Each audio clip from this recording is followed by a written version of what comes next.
বৌদি, হ্যাঁ বলেন। আপনার ছেলের জন্য মেয়ে পেয়েছেন? না পাইনি তো। আপনার খোঁজে আছে? হ্যাঁ, একটা মেয়ে আছে আমার খোঁজে।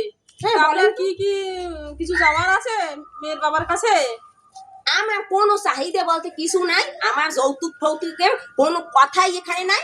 আমার শুধু একটা ভালো মেয়ে চাই, একটু দেখতে ভালো, রূপবতী, গুণবতী, লক্ষ্মীবতী, এটা হইলে আমার যথেষ্ট। কোনো আচ্ছা। চাহিদা নাই। আচ্ছা। তারপর যদি সে মনে করে যে আমার মেয়ের আমি টিভি দেব, ফ্রিজ দেব, আলমারি দেব, সে দিলে দিতেই পারে, কারণ সেটা তো তার মেয়ে ইউজ করবে।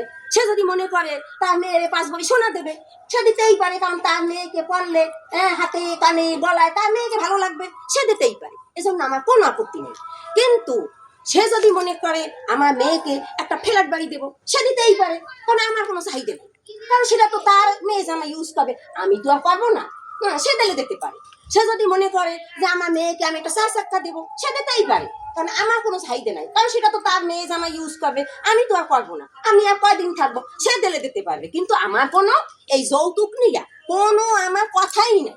আমি যৌতুক চাই না। না চাইতেই এত, চাইলে কি যে হতো।